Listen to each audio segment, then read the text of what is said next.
Untung daripada hidup dalam kebohongan. Tiba-tiba, semak-semak di sisi lapangan bergerak. Berhenti. Cukup.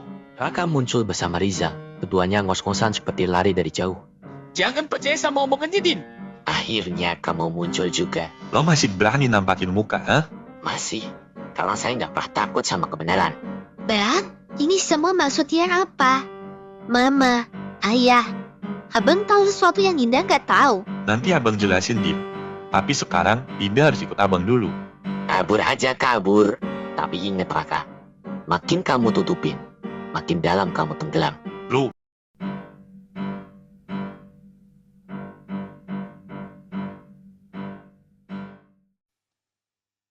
Raka sedang memeriksa catatan investigasinya di motor. Pindah keluar dari rumah membawa tas, wajahnya sedikit gelisah. Abang, Dinda ke kampus dulu ya. Malam nanti jangan lupa kita makan bareng. oke. Din, lo pernah dengar nama Irfan Setiawan? Kenapa nanya itu? Cuma penasaran sih. Ada yang bilang, dia deket sama almarhum ayah dulu. Iya, pernah. Tapi aku nggak tahu banyak. Kalau Dinda ingat sesuatu, bilang ya sama abang. Dinda jalan dulu ya, Bang. Maya sedang duduk dengan map di tangan. Rizal duduk di seberangnya, memperhatikan raut wajah Maya yang penuh keraguan. Kalau Mbak ragu, kita bisa tunda dulu. Tapi bukti ini kuat banget.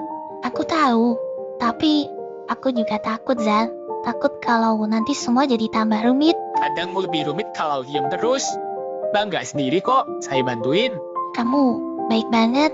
Aku nggak nyangka bisa ketemu orang kayak kamu. Kadang, dunia kasih kejutan yang nggak kita minta. Raka duduk berhadapan dengan seorang pria tua berpakaian rapi. Raka mencatat sambil sekali menatap pria itu dengan tajam. Jadi, kamu anaknya Pak Anwar. Iya, saya pengen tahu soal Irfan Setiawan. Irfan itu dulu rekan kerja ayahmu. Tapi, dia bukan orang bersih. Apa maksudnya? Dia yang bikin nama ayahmu jatuh. Dan dia yang manipulasi bukti soal kecelakaan itu. Bapak, yakin? Saya lihat sendiri. Tapi dulu saya takut. Sekarang, mungkin waktu terbaik buat kebenaran itu keluar. Raka duduk memandangi foto tua. Ia menelpon seseorang. Halo? Saya butuh data lengkap soal Irfan Setiawan. Dulu pernah kerja di Dinas Perhubungan. Saya tunggu besok. Pintu terbuka. Dinda masuk. Bang, Iya, kalau Dinda cerita abang janji nggak marah? cerita aja, Din. Irfan itu, dia pernah deket sama mama. Deket di mana? Dinda dengar dari om yang di kampung. Sebelum mama nikah sama ayah, mama hampir nikah sama Irfan. Kenapa baru sekarang cerita? Dinda baru dengar juga minggu lalu. Berarti semuanya lebih rumit dari yang abang pikir. Dinda, abang minta satu hal. Mulai sekarang, jangan cari tahu soal Irfan sendiri. Kalau ada apa-apa, langsung bilang ke abang. Iya bang, tapi kenapa Irfan nggak pernah disebut dari dulu? Karena Irfan Setiawan bukan sekedar masa lalu. Dia luka yang sengaja disimpan ayah sampai mati. Dinda menatap kabelnya lama. Ragu, lalu berdiri perlahan dan masuk ke kamarnya. Maya dan Rizal duduk di ruang tunggu. Seorang pengacara wanita pun keluar. Mbak Maya, silakan masuk. Saya sudah pelajari semua dokumennya. Terima kasih, Bu. Saya temenin ya. Kita perlu buat kronologi yang rapi, sertai bukti-bukti pendukung seperti rekaman, laporan keuangan, saksi. Kalau semua sudah siap, kita bisa ajukan sidang awal minggu depan. Saya siap. Saya bantu kumpulin bukti-bukti yang diperluin ya, Bu. Bagus, tapi hati-hati. Lawan kita bukan orang yang biasa. Riza dan Maya saling pandang sejenak. Keduanya tahu ini bukan sekedar urusan rumah tangga lagi. Dari semua bukti ini, Mbak bisa gugat cerai dan ajukan kompensasi. Saya cuma mau bebas. Dan kalau bisa, dia nggak deketin anakku lagi. Kita bisa minta hak asuh penuh, tapi perlu kesaksian. Ada?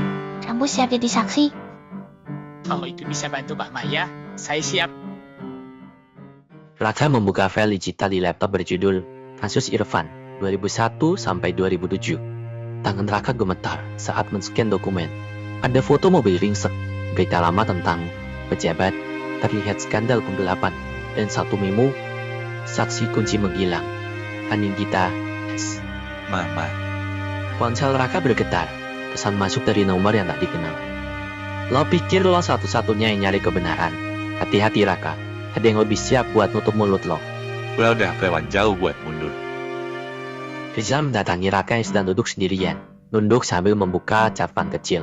Bang, Lu, nemu apa? gue cek ke forum lama. Ada yang bahas soal kasus Anindita. Ada satu akun anonim yang nyebut saksi palsu. Ya terlangsung sama Irfan. Gue udah duga. Dia nggak kerja sendirian. Gue juga dapat rekaman lama. Suara cowok marah-marah soal bocah ke media. Mungkin itu suara Irfan. Lo simpen semua backupnya ya kalau sesuatu terjadi. Gue udah kirim ke 2 tempat. Gue gak main-main, Bang. Raka mengangguk pelan. Mereka saling tatap, bukan hanya sebagai rekan, tapi sesama orang yang siap masuk ke medan yang lebih dalam. Ida masuk ke kamar Raka membawa secangkir teh. Bang, jangan lupa minum dulu. Makasih ya, Din. Kalau Mama dulu tahu semua ini, menurut Abang, dia bakal bilang apa? Abang rasa mama nggak pengen kita hidup dalam dendam. Tapi dia juga nggak bakal diam kalau tahu keadilan nggak pernah datang. Abang gak sendiri, Dinda di sini. Raka hanya mengangguk. Di layar laptop, satu nama menyala. Irfan Setiawan. Lokasi terakhir terpantau, Cempaka Lounge.